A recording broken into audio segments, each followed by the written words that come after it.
학습지로 배우는 한자 급수 시험은 말 그대로 글자를 그냥 배우는 것이지만 신비아파트 한자 탐험은 이야기를 통해서 한자로 된 우리말의 어휘를 배울 수 있다는 거죠.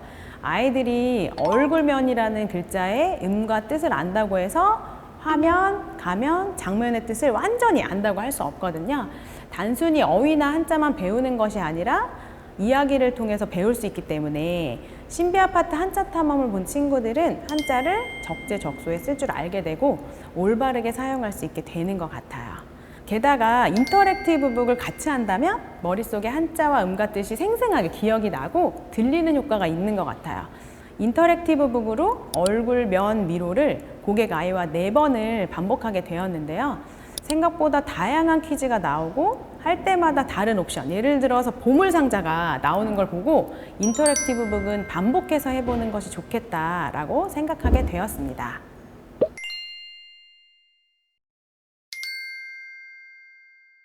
어머니, 전래동화는 보여주시죠? 전래동화도 생각해보면 무서운 이야기가 많은데 권선징악의 가치관을 알려주기 위해 보여주잖아요. 우리도 어렸을 때 생각해보면 소리 지르면서도 입을 뒤집어 쓰고 무서운 이야기 많이 들었던 것 같아요. 신비아파트도 마찬가지예요. 이야기를 잘 읽어보면 아이에게 귀신이 붙은 이유가 있고 또 귀신도 된 이유가 있거든요. 그 귀신들도 나름의 사연이 있고 그게 바로 우리나라의 정서 중 하나인 한이 포함되어 있는 것이거든요. 그렇다면 신비아파트는 현대판 전래동화라고 할 수 있어요. 결국 주인공들이 그 한을 풀어주고 아이들에게는 아, 이렇게 하면 안 되는구나 하는 교훈을 주거든요. 그 현대판 전래동화의 교과에 나오는 한자가 들어있어서 한자의 뜻과 음도 배우게 되고 어휘도 알게 되니 안 살 이유가 없죠. 애니메이션에는 무서운 장면도 있고 덜 교훈적인 것도 있는데 책에는 그런 것들은 다 완화하거나 빼고 만들었어요. 그리고 저희 둘째 아이가 초등학교 4학년인데 처음에는 유치하다면서 안 본다고 하더니 막상 사주니까 6일 만에 24권을 다 읽었어요. 제가 퇴근하고 가면 어찌나 말이 많은지 어쩔 때는 힘든데 6일은 정말 좋았어요. 책 본다고 저한테 말을 잘 안 시켰거든요. 이미 다 봤는데도 책을 집에서 들고 다니면서 밥 먹을 때도 가져와요. 오히려 밥 먹으면서 보지 말라고 혼내고 있어요. 책을 안 좋아하는 고객 아이도 이 책은 박스를 직접 뜯었다고 해요. 책을 좋아하지 않는 아이들도 책을 읽도록 해주는 책인 거죠. 어머니, 패드에서 책 다 봤다고 책 내용을 다 안다면 종이책 안 사고 북클럽만 해도 될 거예요. 특히 한자는 한 번 봤다고 해서 다 아는 게 아니죠. 게다가 게임으로 연결된 한자 퀴즈를 안 좋아하는 친구는 없겠죠? 인터랙티브 북은 더 잘할 것 같아요. 라며 인터랙티브 북의 장점을 설명드리고 설득 2주 만에 넣어드렸어요. 결국 친구가 너무 좋아해서 잘 보고 있는 인증샷을 보내주셨습니다.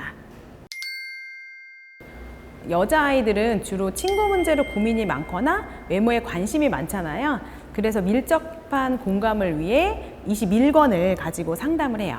한 번은 고객님께 21권을 빌려드렸는데 그날 아이와 함께 다 보시고 바로 구매를 결정하셨어요. 그중 3번째 라운드를 보여드릴게요. 병든 할머니와 사는 이내라는 친구가 있는데 빨지 못한 옷을 입고 학교에 가게 돼요. 그래서 냄새 때문에 친구가 불편한 이야기를 하자 향수 가게에 가서 향수를 훔치고 나오게 되거든요. 그리고 취생이라는 귀신을 만나게 돼요. 취생 역시 생전에 도둑 취급을 당하고 갇힌 거지 아이였는데 구린내가 난다 하여서 빗속에서 버려졌어요. 이런 사정을 알고 이내가 취생을 위로하면서 한이 풀리게 돼요. 라운드마다 과거의 내용으로 갈 때는 배경 색깔이 바뀌는데 저는 그것도 정말 영화의 한 장면처럼 느껴지면서 마음이 찡해오더라고요. 내용 마지막 부분에는 이내가 훔친 향수도 돌려주고 용서를 빌면서 당당하게 살겠다고 다짐하는 내용이 나와요. 이 책을 읽은 아이들은 남의 물건에 욕심을 내지 않겠죠. 그리고 본인을 놀리는 아이가 있어도 기죽지 않겠다는 용감한 생각을 할 수 있어요. 또 하리의 테마일기에는 에피소드에 나오는 6개의 한자를 복습하면서도 이야기를 되돌아보면서 교훈을 얻을 수 있습니다. 어머니, 혹시 기분이라는 말이 우리말일까요? 한자일까요? 네, 한자입니다. 나눌 분자를 쓰지요. 기분, 분류, 분간, 여기에 나오는 어휘도 한자예요. 이렇게 나눌 분자를 배운 아이는 분수, 분해, 분석 등 교과 어휘를 배울 때 이 단어들의 나누다라는 뜻이 들어있다는 것을 유추해낼 수 있으니 학교 공부에 도움이 되겠죠?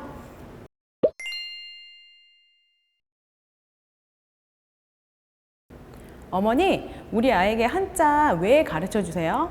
네, 맞아요. 많은 어머님들이 우리말 어휘에 한자가 많아서 그래서 결국 초등 고학년으로 갈수록 한자 어휘가 많이 나오니까 한자를 가르쳐 줘요. 그리고 보통은 학습지 선생님을 통해 배우고 좀 더 관심이 있으신 분들은 한자 급수 시험을 보게 해요. 그런데 한자를 글자만 안다고 해서 우리말의 뜻도 알게 될까요? 예를 들어 볼게요, 어머니. 유리 하면 어떻게 떠오르세요? 유리컵 할 때 유리가 떠올리죠. 그런데 이 1권의 첫 번째 라운드에서 보면 이로울 이가 나와요. 유리하다, 즉 있을 유에 이로울 이로 이익이 된다는 뜻이죠. 아마 한자를 모르는 아이는 물질인 유리만 떠오를 거예요. 이렇게 한글을 읽는다고 단어의 뜻을 알거나 문장을 해석하게 되는 건 아닙니다. 영어도 마찬가지로 파닉스를 읽는다고 해서 영어책을 읽고 해석할 수가 없는 것과 같은 것이죠. 이것이 바로 신비 아파트 한자 탐험이 꼭 필요한 이유예요. 한자를 배우기도 하지만 읽기책을 통해서 어휘를 함께 배우기 때문이에요. 책을 읽기 싫어하는 아이는 흥미로운 에피소드가 있으니 자연스럽게 책을 펼치게 되고요. 그 한자를 공부하고 있는 친구들은 한자에 더 관심을 가지고 활용을 하게 해줘요. 내용이 재밌어서 읽었는데 그 파생되는 한자 어휘에 계속 노출이 되니까 어휘력도 자연스럽게 늘게 되고 적재적소에 알맞게 한자를 쓸 수 있게 되는 거죠.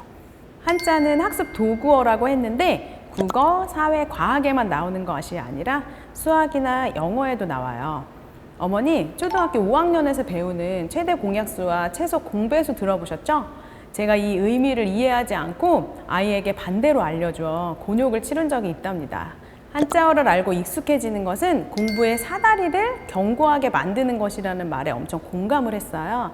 그래서 강남 엄마들은 이미 시작을 했다고 합니다. 단순히 듣기만 하는 학습은 10%밖에 기억에 남지 않는다고 해요. 하지만 경험으로 한 것은 무려 90%가 남아서 장기 기억으로 간다고 합니다. 즉, 기계적으로 한자를 학습으로 배우는 건 금방 잊어버리게 되지만 한자 탐험과 인터랙티브 북을 함께 하는 것은 경험으로 한자를 배우는 것이에요. 어머니, 학습으로 시작하시겠어요? 아니면 경험으로 시작하시겠어요? 경험으로 배우는 한자 바로 시작할 수 있도록 지금 제가 준비해 드릴게요.